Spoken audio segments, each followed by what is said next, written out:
Parents, this side Homed Raj, and in this video, I'm going to read Achar Prashan book Truth Without Apology. So, if you're interested about Achar Prashan, so watch this video till the end with utmost sincerity, so that आप इस book को समझ पाएं कि क्या है. तो ये वीडियो 2 से 3 मिनट की होगी, ज़्यादा लंबी नहीं, क्योंकि इसमें सिर्फ चैप्टर 1 पढ़ूंगा और उसका जो एसेंस मुझे समझ में आएगा वो एक्सप्लेन करूंगा. तो चलिए शुरू करते हैं. एक्चुअली मैंने अभी तक फिजिकल बुक नहीं खरीदी, तो मैंने उनका ऑनलाइन बुक ली, तो वही पढ़ते हैं. ठीक है. So the chapter 1 is you exist in their eyes, reducing dependencies, finding your authentic self. That is the key of living fearlessly. Actually में इसका मतलब ये है कि जितना तुम डिपेंडेंसीज अपनी कम करते हो ना, उतना तुम अपने एक्चुअल सेल्फ को पाते जाते हो. और that is the key of living fearlessly. वही एक जरिया है फियरलेसली, निर्भरता से जीने का. आदमी कहता फ्री जियो, अपने हिसाब से जियो. तो उसकी बात की गई. अब आगे शुरुआत है. When you blindly accept what the word says about you, you hand it power. You make the word your judge and your master. The way our species has evolved, the way we are born, we lack direct vision of ourselves. We cannot see ourselves inwardly, so we rely on others. We look at ourselves through their eyes. तो इसका मतलब ये है कि जब तुम blindly accept करने लगते हो ना कि लोग तुम्हारे बारे में क्या सोचते हैं, तो तुम इस पूरी दुनिया को तुम्हारा टीचर, तुम्हारा मास्टर बना देते हो कि हाँ तुम मेरे बारे में जज करो, जैसा जजमेंट देना दो, तुम मेरे जज हो.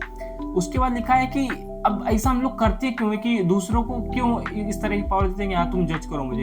एक्चुअली में इन्होंने एक लाइन इस तरह लिखी है कि जिस तरह से हमारी स्पीसीज जन्म हुई है, तो ऐसा है ही नहीं कि हम लोग अपनी आंख से अपने आप को ही देख पाए. तो इस वजह से हम लोग रिले करते हैं दूसरे के ऊपर कि हाँ तुम बताओ भाई आंख में थोड़ा कुछ लगा तो नहीं. इस वजह से एक बात वो बताई गई. ठीक है. उसकी बात है we look at ourselves through their eyes. ये हो गया था. and the moment we do that we become enslaved. अब जैसे हम करते हैं तो हम enslaved हो जाते हैं, मतलब गुलाम हो जाते हैं उनके. our very sense of existence now depends on them. अब हमारा एग्जिस्टेंस उनके ऊपर डिपेंड कर रहा है कि हम कैसे हैं, क्या हैं. Terrible, yes but true. Terrible मतलब जानते हैं यार, भद्दा, बहुत डरावना है, लेकिन सही है. ये ऐसा होता है भाई. हम सब लोग डिपेंड करते हैं कि भाई बताओ मैं कैसा लग रहा हूँ, ये शर्ट अच्छी लग रही है मेरे ऊपर. ये बताया गया है. Where there is a dependence, there must be fear. जहां भी डिपेंडेंस होगा ना, वहां डर होगा ही होगा. ये तुमको बाद में बताऊंगा ये किस वजह से लिखा गया. ठीक है. It is still a mystery why we are afraid of other.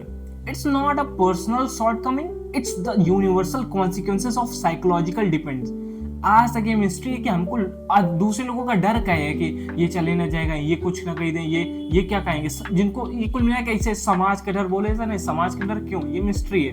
सबको कहता है क्या ही कर लेगा समाज, लेकिन समाज से सब लोग डरते हैं. If you want to live without fear, you must be investigate your dependencies. अगर तुम निडरता से जीना चाहते हो ना, तो तुम अपनी डिपेंडेंसीज ढूंढो. कहाँ डिपेंडेंसीज हैं तुम्हारी लाइफ में. Investigate. Ask where I have outsourced my sense of worth.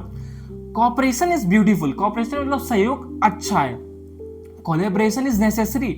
Collaboration मतलब कोई काम दूसरे की मदद से करना, दो लोगों के साथ करना.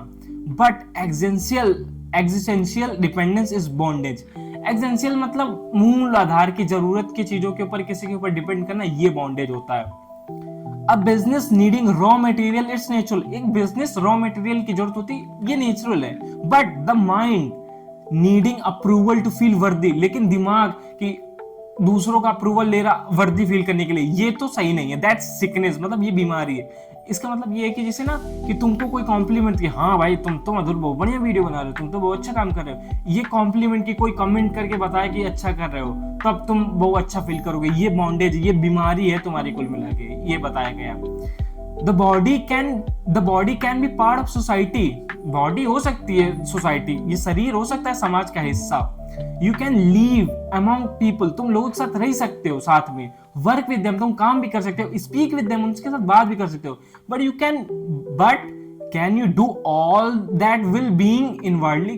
क्या तुम हर चीज उन्हीं के साथ कर सकते हो क्या? इसका मतलब शायद मैं थोड़ा सा नहीं समझा पाया उस लाइन को, लेकिन कुछ है ऐसा. ठीक है. मैं why not, why must relatedness come at the cost of your sovereignty. मतलब क्यों जितने रिश्तेदारी ये सब, इसमें तुम्हारी सोवेरेनिटी मतलब क्या होता है कि आत्म सुखी, आत्म सम्मान, उसी मतलब वाई मस्ट, पता नहीं इस लाइन को मेरे को मतलब सभी से नहीं समझा, मुझे समझ में आया लेकिन मैं शायद एक्सप्लेन नहीं कर पा रहा हूँ, ठीक है। उसके बाद why must love come bundled with fear. Why must love मतलब क्यों, बहुत मस्ट लव मतलब मस्ट का अर्थ यहाँ पे उससे है कि क्यों इतना प्यार, रिश्ते, ये सब एक बंड उसके तरह आते हैं, किसके, एक डर के साथ आते हैं, कहीं ये चला ना जाए, कहीं ये खत्म ना हो जाए, ये रिश्ता खत्म ना हो जाए, ये लड़की चली जाए, या कोई भी रिश्ते टूट ना जाए, यही है why must love come bundled with fear. It is possible to be among other yet not belong to them, possible to listen yet not be saved, possible to seek feedback with humility yet not be possessed by it, that is real fearlessness। कुल मिला के इस first chapter का अर्थ यही है कि तुम जितनी लाइफ में डिपेंडेंसीज और लोगों के ऊपर डिपेंड करोगे ना, कि तुमको लोग अप्रूवल दें कि हाँ तुम तो वो अच्छा कर रहे हो, तुम वो खराब कर रहे हो, उतना तुम एक गुलाम, तुम खुल के नहीं जी पाओगे। कि मैं अपने, जैसे मैं यूट्यूब पे वीडियोस बनाता हूँ तो अपने लिए बनाता हूँ, मुझे कोई ये नहीं कि बहुत तुम लाइक नहीं करोगे तो मैं वीडियो बनाना बंद कर दूँ। अरे मुझे अच्छा लगता है भाई वीडियो बनाना, मैं बुढ़ापे तक बनाता रहूँगा।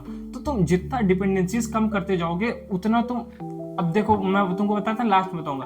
तो यहाँ पे इनका डिपेंडेंसीज के मतलब है, जैसे देखो भाई तुम खाने के लिए अपनी मम्मी के ऊपर डिपेंड करते हो कि अगर मम्मी रहेंगे तो खाना मिलेगा, अगर मम्मी कहीं मामा या चली गई कुछ हो गया तो खाना कौन, तो एक डर है। अगर डिपेंडेंसीज है तो डर होगा ही होगा, लेकिन तुम डिपेंडेंट नहीं, तुम बना लेते हो, सेल्फ डिपेंडेंट हो तो कोई डर नहीं, मम्मी चली जाए मामा क्या मैं तो बना ही लूंगा।